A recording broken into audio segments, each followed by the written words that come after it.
It's your girl T here, back with the Tea Time Tuesday vidya. I know y'all are having a beautiful, blessed day because we're tea timers. It's absolutely what we do. Our affirmation of the day is, why am I the center of my SP's world? Why are we the center of our SP's world? We're tea timers, so we're basically the center of everybody's world because people want to be around us. Our energy is like the best. I wanted to discuss with y'all because I had an original video to post, and then I'm redoing this Tea Time Tuesday video because the most frequently asked question wins.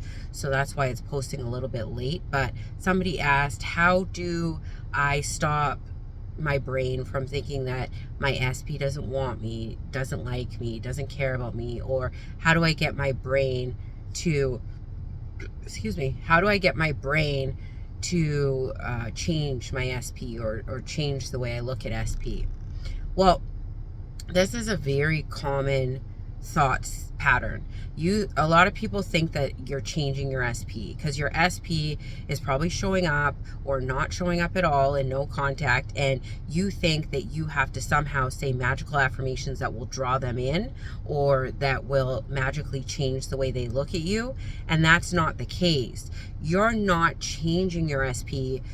In our world, we have, because the statement is creation is finished. God, universe, Buddha, Allah, whoever you believe created the world, or however the world came to be, the entity who brought us this world, in the Bible it says creation is finished after the seventh day.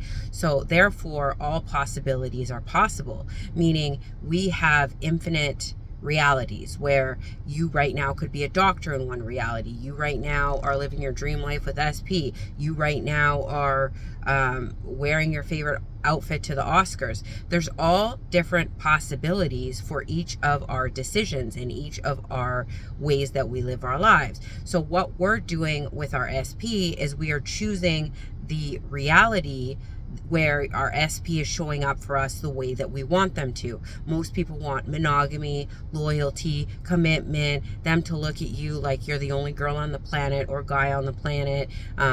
They're your ride or die, they're your best friend. That's what most people want in a relationship. So we're selecting that relationship and that reality where that relationship already exists.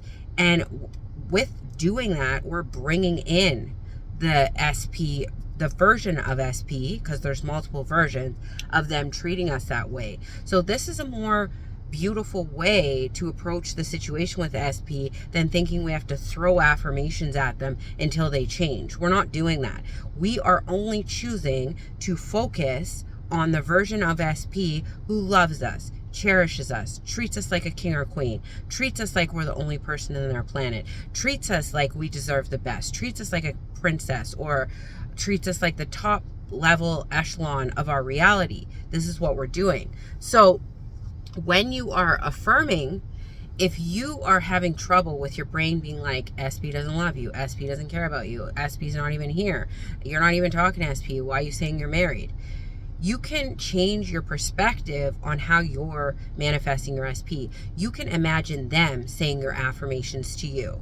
Like your person is beside you going, I love you, I cherish you, I'm obsessed with you, you're the center of my world, you're everything to me. And you can put yourself back into the power position.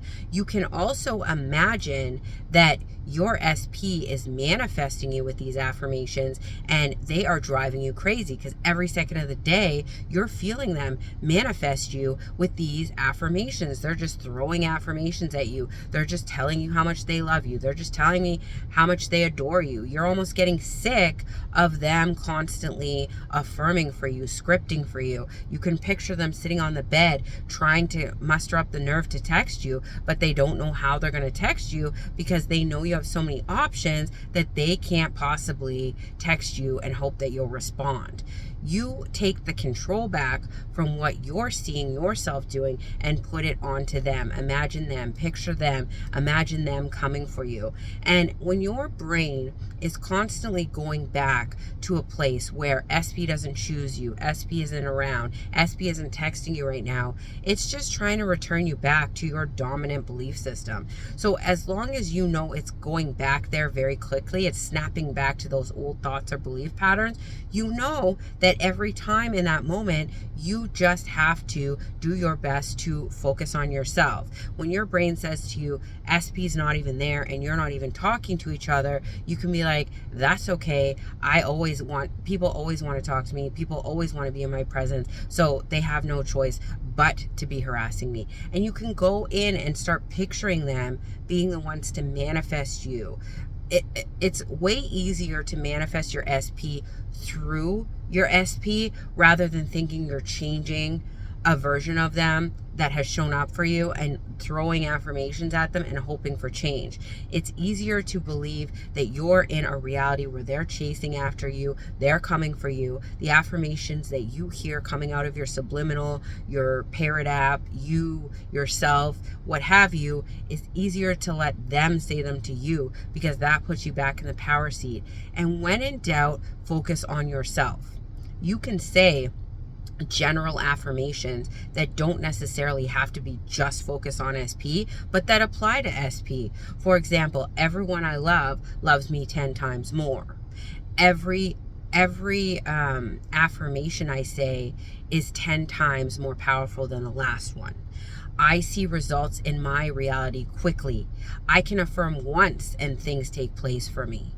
These will affect the affirmations you're saying for SP, but they're still general, so you don't feel the resistance in your mind. There are also ask-formations. When did me and SP get married? When did me and SP start constantly talking again? Why is SP always showing up for me every day? When did SP start coming around so much? When did we become this relationship goal couple? You can ask your brain questions and there will be absolutely no resistance because your brain is set up as a question answering machine. So if you ask it questions, it eats that up and it has to solve the problem. So if you continually ask it questions about what your relationship with SP is like, when it happened, how it got so good, etc., your brain will have to show you relevant details, relevant proof that these questions are being answered and these questions are actually happening. So it will show you proof in your reality of why this is true.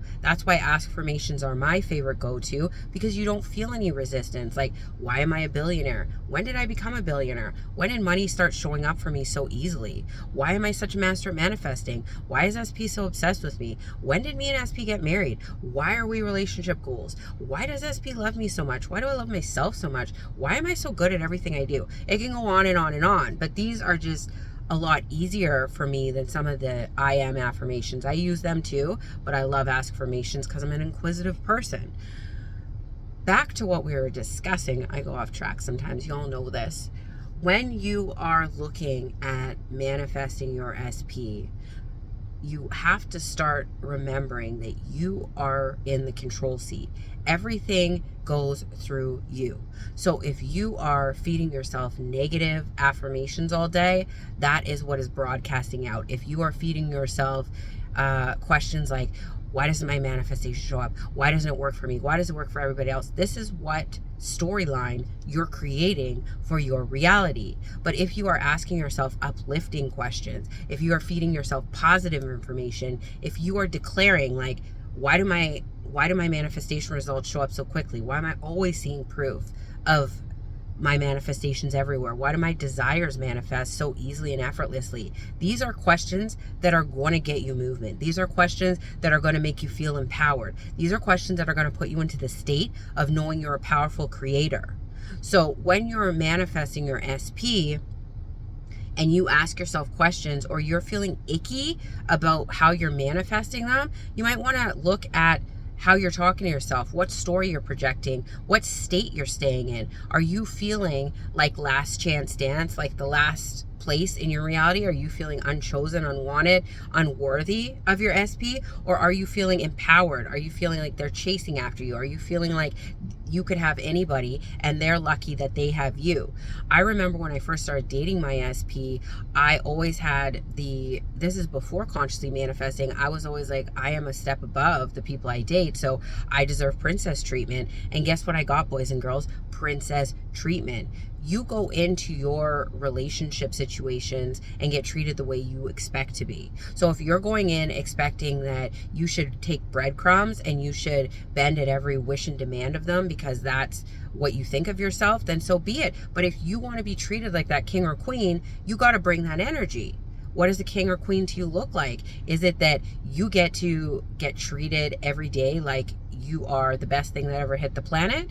Is it that you don't even have to make date plans because they already have it planned out for you? Are they just doting on you? Are they just looking at you like you are the only person in the world? Or are you chasing after them on Facebook and crossing your fingers that they'll text and call you every day and making up excuses why they might not have gotten back to you or flaked on you? These are the choices that we're consciously making all throughout our day through our reality. So we want to pick the thoughts, the states, the energy that says we are our own SP. We know what we deserve, and anybody that shows up for us in a romantic or otherwise way is going to treat us this way. That includes family members, friends, co-workers, what have you. If y'all have questions about any of this, you know what to do. I love y'all, but not as much as you should be loving yourselves. Have a beautiful, blessed Tuesday. Bye.